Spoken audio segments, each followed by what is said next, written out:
So this past week, it was officially announced that we're getting a port of a 2017 Teenage Mutant Ninja Turtles game. Now for me, I'm clearly a huge arcade fan. I grew up in the arcades. I'm also, no secret anyways, I'm a huge Ninja Turtles fan. I've talked about the Turtles, showed off some toys, videos, whatever it may be, or games, or whatever it may be here. I've showed that off on the channel. We reviewed it and took a look at it. So I grew up a Turtles fan, and I'm still a Ninja Turtles fan to this very, very day. So for me, I was really excited to see that Raw Thrills, along with Cradle Games, and yes, Gamemill Entertainment officially announced the release of the console release, anyways, of this 2017 arcade game called Teenage Mutant Ninja Turtles Arcade, Wrath of the Mutants. Now, I never played this before. Believe it or not, we don't have a Dave & Buster's around here, so I never had a chance to actually play this game. I played all the original ones, of course, on the arcade, but I never actually played this one. So I, for one, was very, very excited to see that this was being released on console, especially on Nintendo Switch. It's going to be available on everything, PS4, PS5, Xbox, and PC as well too. And at first, though, I was like, okay, this is just a digital version of the game. But then I looked, and then later on, a day or two later, I see that we now have a physical version of the game as well too, so that makes me even more excited. So I will be picking up the physical version of this game when it does release on April the 23rd for $29.99. So with that being said, though, I want to get into one more thing here. So this is basically going to be a game that's based around the 2012 Ninja Turtles, which I loved. I love the 2003 Turtles. I love the original, 1987, 88, 89, whatever, Ninja Turtles as well too. Of course, that's my favorite. But actually, the 2012 Turtles was actually a lot of fun. So this game is based around that. Now, this game will also have the original stages, the original bosses, the original voice actors, including Sean Austin as well too.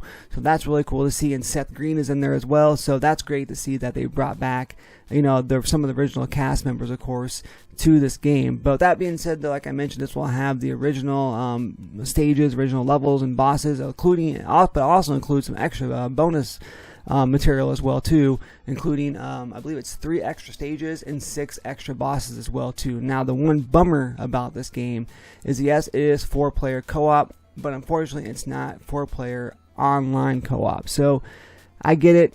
A lot of people are going to say, well, it wasn't like that back in the day. I grew up, obviously, back in the day as well too, so I'm not used to the online. I am now, but I wasn't back then. But again, though, in this day and age, it's nice to have online play, because let's just be honest, a lot of us don't play together in the same room anymore.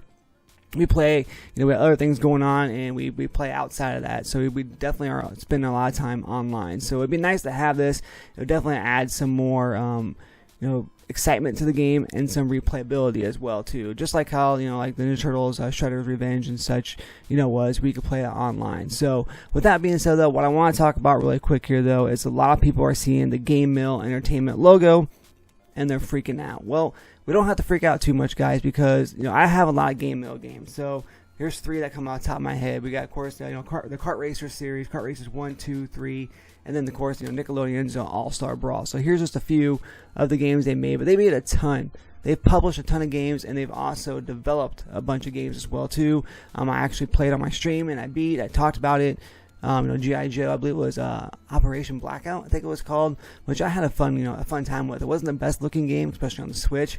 But it was a lot of fun for me because I really enjoy G.I. Joe. So again, I had fun with it. But with that being said, though, a lot of people are getting worried because we're seeing that Gamemill Entertainment logo on the actual, on the screen and on the game box itself, on the actual cartridge, or the physical box as well here too. Now, with that being said, though, the good news is that Gamemill Entertainment is publishing the game. So Raw Thrills, along with Cradle Games, are the ones that are developing this. So Raw Thrills is the one that originally developed the game back in 2017, but of course Cradle Games is helping them to be able to port this to the actual consoles as well too, along with Raw Thrills. Now, so one game I can think of on the top of my head that I had a lot of fun with, that was developed by Raw Thrills, was Cruisin' Blast. I was like Cruisin' USA. Was Cruisin' Blast. That was an absolute great game, guys, and it's available on consoles as well too. I played it on Switch. We showed it off here as well, and I had a lot of fun with that. So with that being said, though, I'm not worried about this game whatsoever. Gamemill Entertainment does a great job publishing.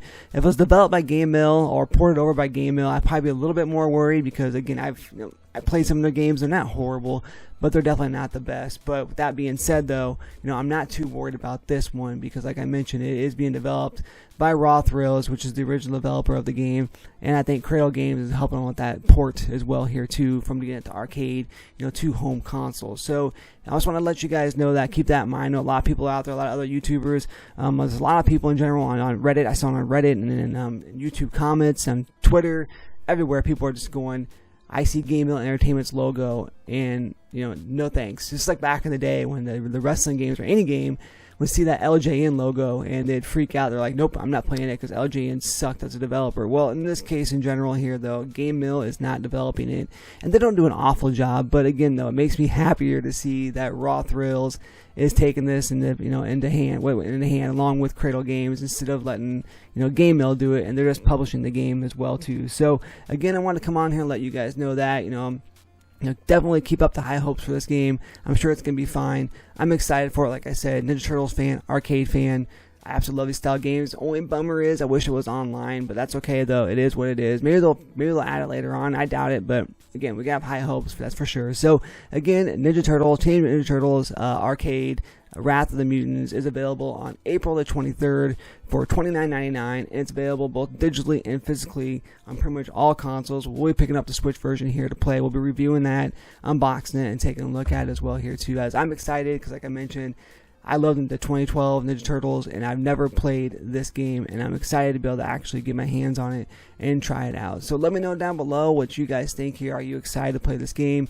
Are you a little bit more happier, a little bit more satisfied knowing that now that Gamemill Entertainment is not the ones developing the game, they're the publishers of the game as well too. So let's see how it goes, guys. Like I said, make sure you sign off down below, make sure you like this video, make sure you subscribe to the channel, and make sure you turn on that bell notification to keep updated with all things that is Chit Chat Gaming. And as always, guys, happy gaming.